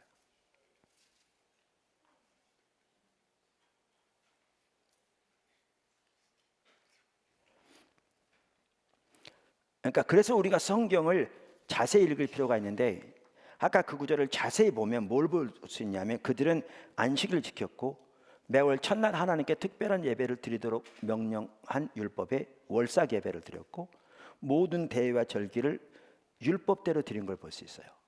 매우 잘 드렸죠. 뿐만 아니라 성경에 명령된 짐승들, 순양, 순염소, 숫송아지, 어린 양 등 성경에 규정된 제물들을, 그것도 가장 살지고 좋은 것들을 무수히 드린 걸 볼 수 있고요. 많이 기도한 걸 볼 수 있어요. 그러면 그들은 성경대로 하나님께 그 많은 희생과 헌신을 드는 그들의 예배가 이토록 타락했다는 사실을 알았겠냐 그 말이죠. 그리고 하나님께 그 많은 희생과 제사를 드리고 그 많은 예배를 철저히 지키고 그렇게 많이 기도하는 그들이 하나님을 멸시하고 버리고 떠났다는 사실을 알았겠냐 그 말이죠. 전혀 몰랐죠.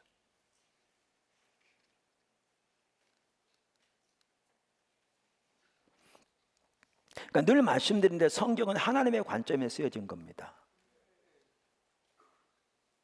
그러니까 이 지금 이사야서 1장 10절에서 15절은 하나님이 이사야를 통해서 그 시대 하나님 백성들에게 주신 말씀인데, 그 당시 이스라엘 백성들이 이 이사야를 통한 메시지를 들었을 때 이 말이 무슨 뜻인지 알아들었겠냐 그 말이죠.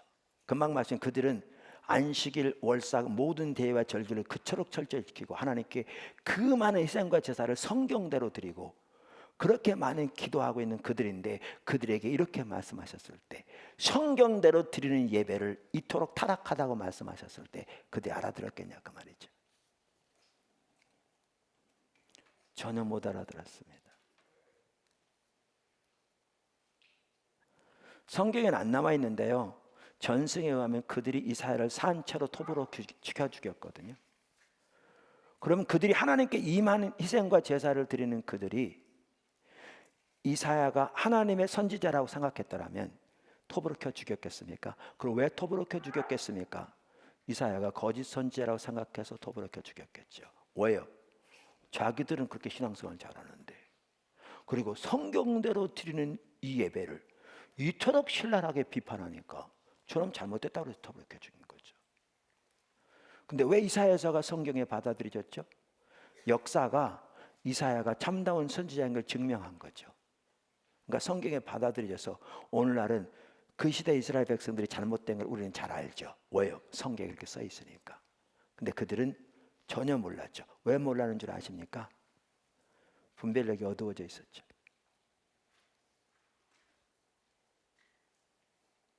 그래서 이사야서 6장에 이렇게 말하거든요. 여호와께서 이르시되 가서 이 백성에 이르기를 너희는 듣기는 들어도 깨닫지 못할 것이요 보기는 보아도 알지 못하리라 하여 이 백성의 마음이 둔하게 되며 그들의 귀가 막히고 그들의 눈이 감기게 하라. 염려컨대 그들이 눈으로 보고 귀로 듣고 마음으로 깨달아 다시 돌아와 고침을 받을까 하노라 하시기로. 보십시오. 그들의 영적인 눈이 어두워져 있었기 때문에 전혀 못 알아듣는 겁니다. 이 말을. 그러니까 제가 하는 말이 이제 그 말입니다. 이제 보면 자 보십시오. 예수님 시대에는요 이사야서가 성경으로 받아들여지고 있었습니다. 이미.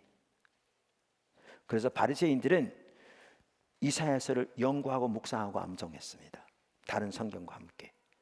왜? 그들은 성경을 하나님의 말씀으로 받아들였기 때문에. 그들은 이 구절을 읽으면서 당연히 자기 조상들의 신앙이 그토록 타락했다는 사실을 알았을 겁니다. 성경에 써 있거든요. 소돔 백성이라고, 고모라의 백성이라고, 여호와를 버렸다고. 그리고 자기 조상들의 예배가 그토록 타락했다는 것을 알았을 겁니다. 왜? 성경에 하나님을 견디하지 못한다고 써 있으니까. 근데 잘 보십시오. 그들은 이 구절을 읽으면서 자기들의 신앙과 예배가 이들처럼 타락했다는 사실을 꿈에나 생각했을까요?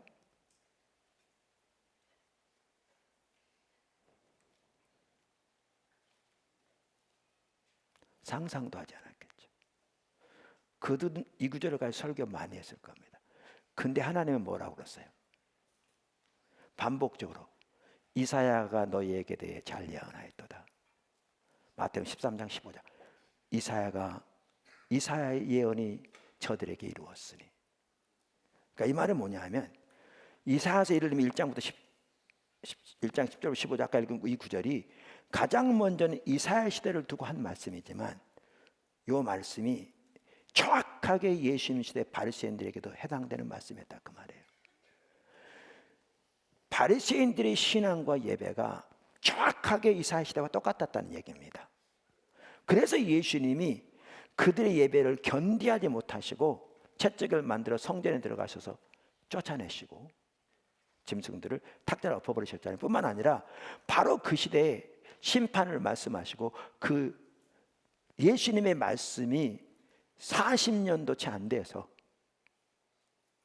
서기 70년에 고대로 이루어져서 예루살렘 성전이 멸망하고 예루살렘이 멸망했잖아요. 고대로. 근데 바리새인들은 이 구절을 읽으면서도 이게 자기들의 모습인 건 전혀 몰랐습니다. 왜 모르는 줄 아십니까? 영적인 눈이 어두워지면 모르게 돼 있습니다.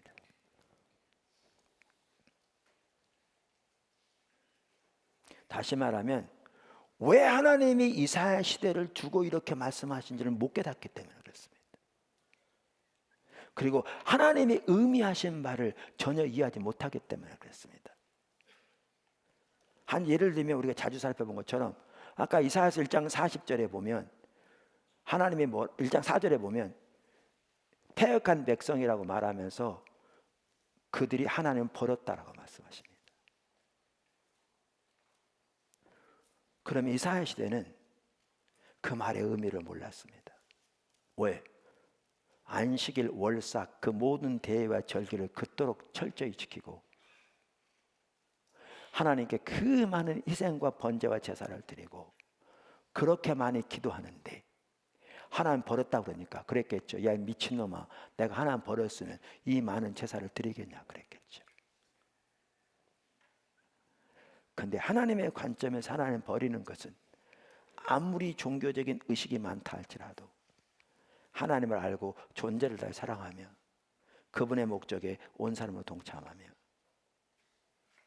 이 신앙의 본질에 떠나 그걸 하나님 버린 거라고 그러는데 왜? 신앙의 본질에 떠나면 삶은 행동은 반드시 하나님의 법을 버리게 돼 있으니까요. 그리고 신앙의 본질은 하나님 중심적인 삶과 정확하게 같이 가게 돼 있는데 하나님 중심적인 삶을 버리고 자기 중심적인 삶을 살면 그게 타락의 본질인데요. 그래서 자기 자원으로 자기 목적을 위해 자기 방법대로 살면 다시 말해서 세상의 자원으로 세상에 있는 자기 목적을 위해 세상의 방법대로 살면 아무리 종교적인 의식이 많다 할지라도 그것은 전적으로 타락할 삶인데요. 그래서 그 시대는 전적으로 타락한 시대였는데요. 전적으로 하나님을 버린 시대였는데요. 그런데 이런 하나님의 관점을 모르니까 이토록 많은 희생과 제사를 드리는 우리들에게 하나님 버렸다 그러니 미친놈아, 우리가 버렸으면 이 많은 제사를 드리겠냐, 그렇게 한 거죠. 그러니까 하나님이 목이 터져라고 외쳐도 그 말을 못 알아듣는 거죠.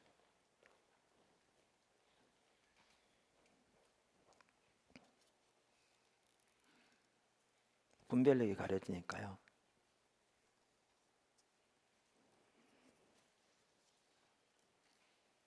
성경에 보면 신앙의 본질과 예배와 삶은 분리되지 않는다고요. 예배를 이해하는데 매우 중요한 요소잖아요.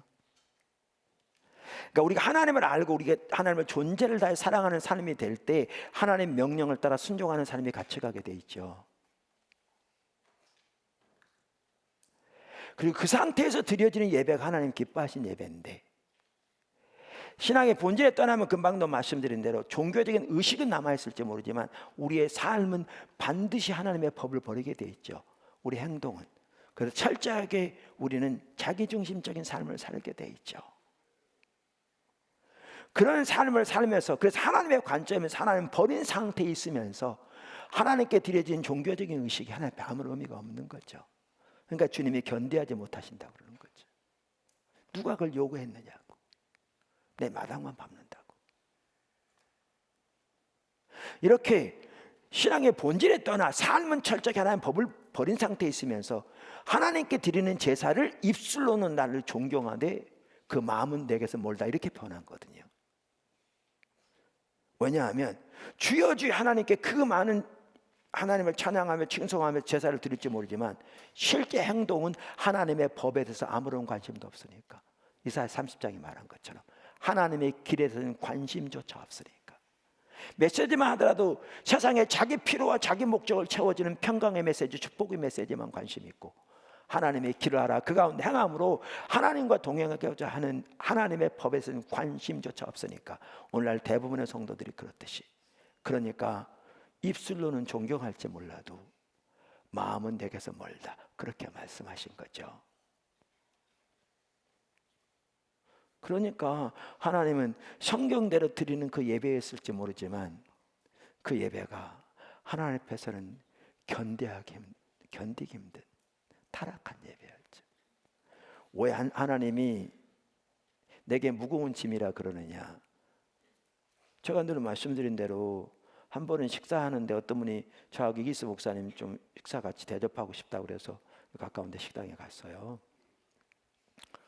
아마 그때 이기스 목사님 있었던 거 보니까 아마 어떤 집회가 있었던 것 같아요. 아마 훈련은 강의 시간 같아요. 근데 식사를 하고 있는데 갑자기 그분이 그러는 거예요. 목사님, 사실 제가 기도 제목이 있어서 모셨습니다, 그러더라고요. 근데 제가 먹다가 얹힐 것 같더라니까요.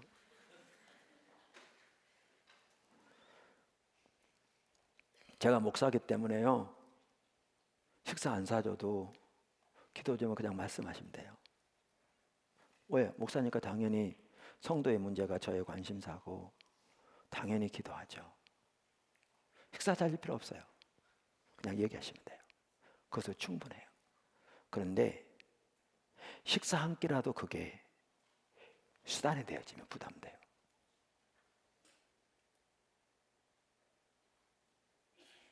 밥 한 그릇이라도 그게 수단이 되면 부담된다고요.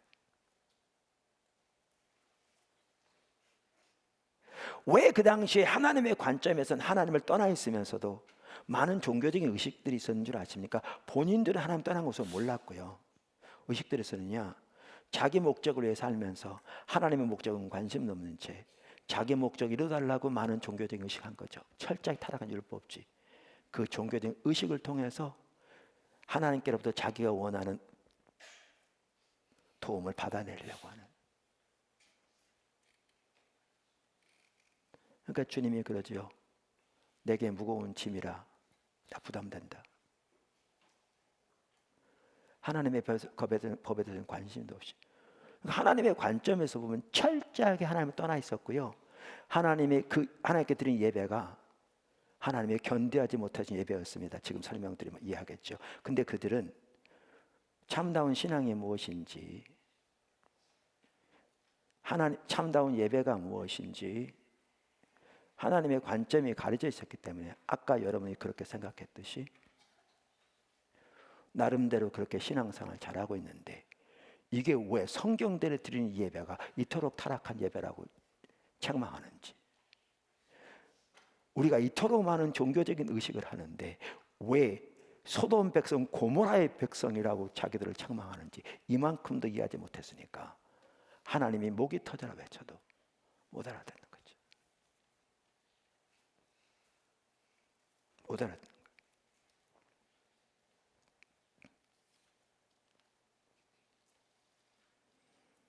그러니까 바리새인들은 그 당시에는 이사야서가 이미 성경으로 받아들이셨으니까 자기 조상들이 잘못된 건 알죠. 성경에 써 있으니까. 근데 지금 제가 말씀드린 대로 그들이 정확하게 똑같은 상태에 있었거든요. 종교적인 의식은 뛰어났을지 모르지만 하나님을 알고 존재를 다해 사랑하는 삶에서 철저히 떠나 있었어요. 하나님을 아는 지식도 없었어요. 근데 본인은 하나님 누구보다 잘한다고 생각해요. 왜? 그것을 하나님에 관한 성경적인 지식을 아는 것으로 잘못 이해하니까. 그것은 컵처럼 매우 중요할지 모르지만 철저하게 우리가 하나님에 관한 올바른 성경적인 지식에 토대해서 하나님 올바로 알 수 있지만 하나님을 아는 참된 지식은 단순한 교리적인 지식이 아닌 살아계신 하나님과 인격적인 관계를 통해서 그분의 성품과 의도를 아는 것인데, 그들은 단순히 교리적인 지식은 뛰어났을지 모르지만 예수님께서 요한복음 5장에 말씀하신 것처럼 너희는 한 번도 그분의 음성을 듣지 못했고 한 번도 그분의 형용을 보지 못했다고 말씀하신 것처럼.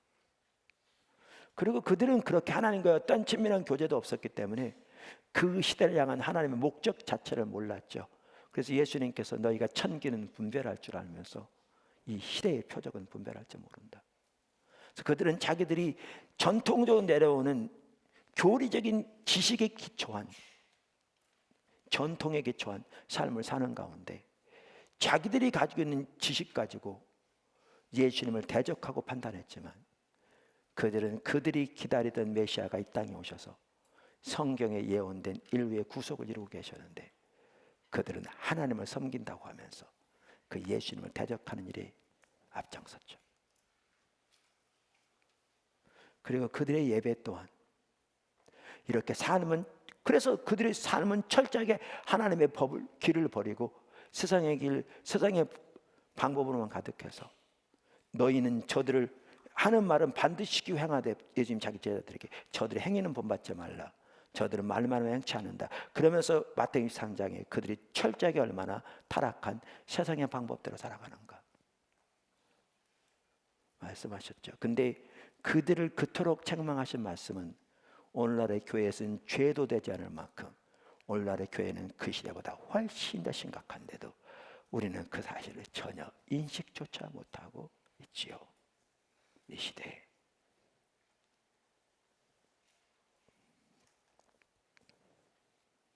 하나님의 관점이 똑같은 상태였습니다.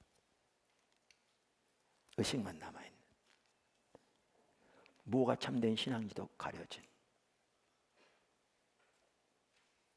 가려지니까 성경을 보면서 자기 조상들에 대해서는 압니다. 성경은 하나님의 관점에 쓰여진 걸 그대로 믿으니까. 근데 그게 자기들의 모습인데도 이만큼도 깨닫지 못한 거죠. 심판이 오는 그날까지.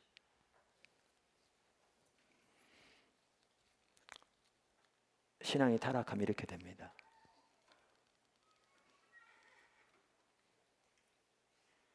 신앙이 타락하면 이렇게 돼요. 그럼 왜 아까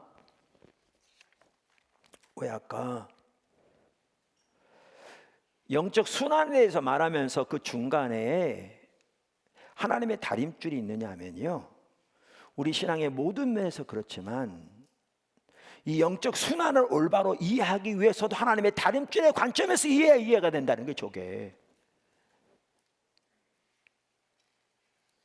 무슨 말 이해하시죠? 영적 순환만 하더라도 하나님의 관점에서 이해해야 하나님을 버린다는 말이 무슨 뜻인지, 심판이 온다는 말이 무슨 뜻인지, 징계가 있다는 말이 온다는 말이 무슨 뜻인지, 하나님께 돌아간다는 말이 무슨 뜻인지, 이 부분을 비로소 이해할 수 있는 거예요. 하나님의 다림줄이 가려지면 아무리 영적인 순환에 대해서 얘기해도 그 말이 무슨 뜻인지를 전혀 이해하지 못하는 거예요. 그래서 제가 이따가 살펴볼 거라고 그러면서 말씀드렸잖아요. 그 영적 순환에 대해서 아까 헨리 블랙가비 목사님은 두 번째 단계를 뭐라고 그러냐면, 아까 하나님을 떠나는 것 혹은 하나님 버리는 것에 대해서 말하면서 이렇게 표현했잖아요.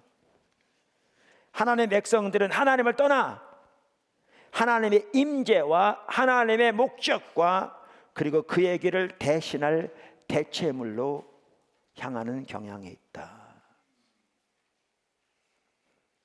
그러니까 다시 말하면 우리 신앙은 철저하게 하나님 중심적인 삶입니다. 하나님 중심적인 삶은 하나님의 자원으로 하나님의 목적을 위해 하나님의 방법으로 사는 겁니다.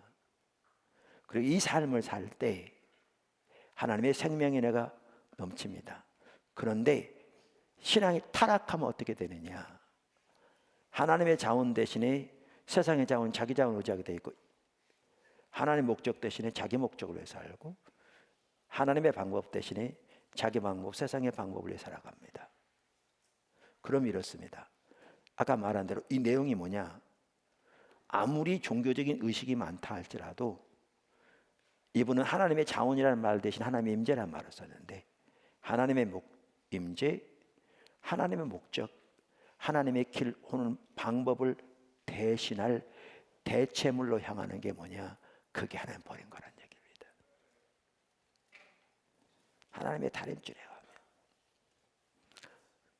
성경은 하나님의 기준에 가면, 그러면 이 다림줄이 가려지면 철저하게 자기 자원, 세상의 자원, 자기 목적, 자기 길, 세상의 방법대로 하나님의 길을 떠나 하나님을 버린 상태에 있으면서도 종교적인 의식 몇 가지 한다고, 오늘날은 바리새인이나 이사야 시대에 보면 훨씬 더 못한데도 불구하고 몇 가지 종교적인 의식을 한다고 자기가 하나님을 버렸다는 사실을 전혀 인식조차 못하게 됩니다.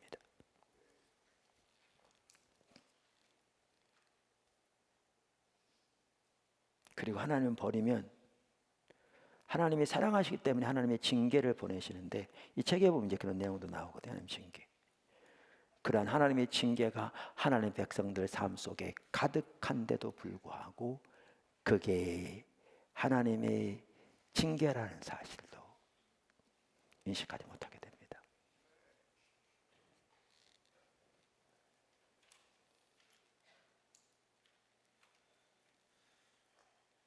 그래서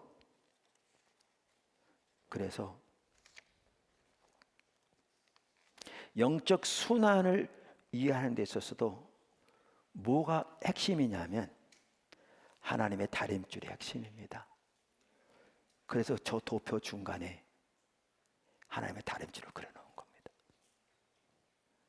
하나님의 기준, 하나님의 관점에서 보아야 한다 그 말입니다. 할렐루야.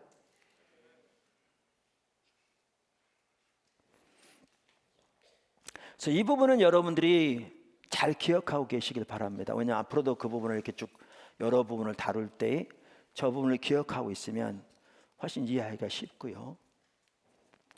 그 다음에 이 영적 순환은 아까도 제가 잠시 말씀드린 대로 개인에게도 해당되고요, 단체에게도 해당됩니다. 그러니까 우리 개인이 저 영적 순환의 도표처럼 하나님을 떠났을지라도 떠난 것을 인식하고 성경이 말하는 의미에서 하나님께 돌아가면 이제 회복됩니다. 우리 개인이 회복되고 가정이 회복되고 놀라운 하나님의 은혜가 회복됩니다. 하나님의 살아계신 생명의 역사가 회복되고요, 하나님의 임재가 회복되고, 하나님께서 하나님 백성들에게 의도하신 그 놀라운 복된 삶이 회복됩니다. 이것은 개인이 그렇게 회복될 뿐만 아니라 교회가 그렇게 회복됩니다. 사실 포도나무께 그렇게 주님의 길로 돌이키면서 놀라운 회복의 역사들이 놀라운 가정마다 놀라우게 함께 하셨습니다. 지금도 그런 일들이 많이 일어나고 있죠. 그래서 저는 우리 한편으로는요, 정말 하나님 앞에 돌이켜야 할 많은 부분이 있습니다. 우리의 삶을 보면. 그런 한편으로는 너무나 놀라운 하나님과 함께 하십니다. 저는 새가족들 올 때 이렇게 말합니다. 주일날 와서 예배 들어가면 포도나무 잘 모릅니다. 물론 예배 시간을 통해서도 놀라우게 하나님의 은혜를 경험하고 하나님의 임재를 경험하고 하나님 만지심을 경험하고 귀한 일들이 있습니다. 많은 분들이. 그러나 그것만 가지고 포도나무께 모릅니다. 성도들의 삶 속에 일어나고 있는 하나님의 놀라운 일들을 보아야 교회를 비로소 볼 수 있습니다. 볼 수 있습니다. 겉모습만 가지고 모릅니다. 그래서 영적 순환을 올바로 이해해서 하나님께로 올바로 돌이키면 하나님의 그 은혜가 회복됩니다. 개인도 마찬가지고요, 교회도 마찬가지입니다. 이것은 어느 때든지 그렇게 회복됩니다. 그런데 아까도 말씀드린 대로, 이제 앞으로 또 말씀드리겠지만, 부흥은 하나님의 성령이 대규모로 부어지는 것입니다. 근데 이 부흥이 임할 때도 이 순환이 매우 중요합니다. 왜? 이렇게 하나님께로 돌이킬 때 거기에 대규모의 성령이 부어지는 게 그게 부흥입니다. 그리고 그 부흥이 임하면 하나님의 너무나 놀라운 역사가 대규모로 한 지역의 한 나라의 여러 나라에 나타납니다. 그래서 회복의 역사를 위해서도 영적 순환은 매우 중요하고요, 하나님의 부흥을 위해서도 이 영적 순환은 매우 중요합니다. 할렐루야. 마지막으로 간단히 한 가지만 더 말씀드리고 마치겠습니다. 갱신과 부흥.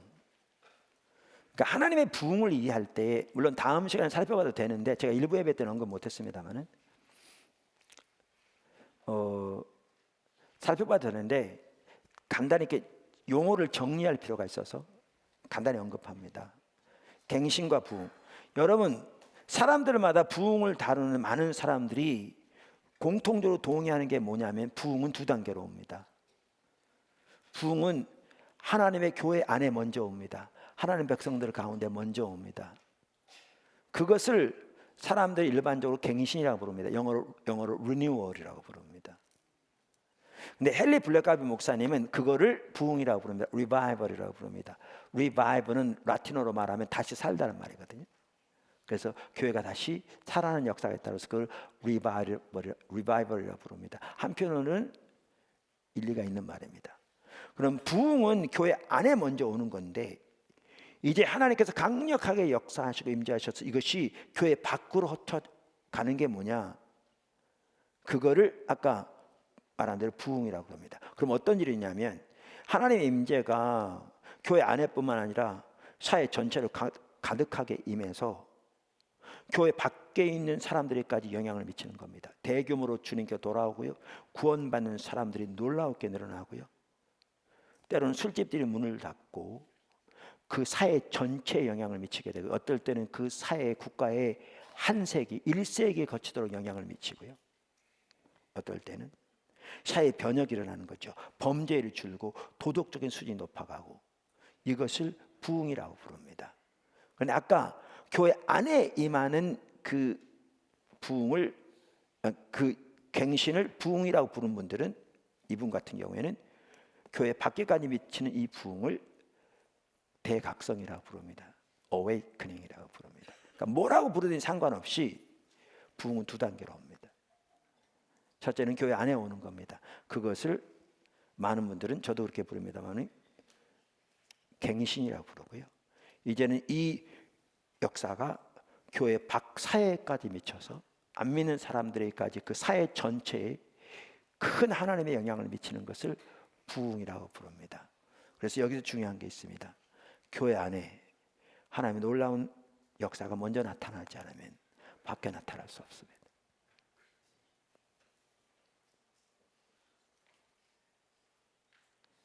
그래서 교회 안에 먼저 하나님의 놀라운 역사가 회복돼야 합니다. 갱신이 일어나야 합니다. 교회가 먼저 영적 순환을 보여주는 것처럼 하나님께로 근본적으로 돌아가고 그곳에 하나님의 강력한 임재와 역사가 회복돼야 합니다. 그것이 하나님의 강력한 성령 역사로 교회 밖에까지 흘러넘치는 것, 이게 부흥입니다. 부흥은 두 단계로 옵니다. 오늘 그 하나님의 부흥에 대해 살펴보면서 오늘은 그 영적 순환에 대해 살펴보았습니다. 그리고 그 영적 순환과 관련해서 어떻게 하나님의 다림줄이 매우 중요한가, 그 영적 순환을 이해함에 있어서도 어떻게 하나님의 다림줄이 핵심인가 라는 부분을 살펴봤는데요. 여러분이 잘 기억하시고 자기 자신을 거기 돌아볼 뿐만 아니라 또 포도나무 교회가 그렇게 하나님의 길로 서도록 앞장서서 이렇게 나가고, 무엇보다 우리가 이번 시리즈를 계속 살펴보면서 그 이후라도 우리의 모임 때마다 하나님께서 실질적으로 부흥으로 임해 주시기를 기대하고 사모하고 갈망하고 기다리는 자세로 모이고, 그렇게 하나님이 임하시도록 우리 자신을 돌아보면서 우리가 철저하게 하나님께로 돌이키는 그러한 삶이 저와 여러분 모두에게 있기를 주님의 이름으로 축원합니다. 아멘. 기도하고 성찬 시작하겠습니다.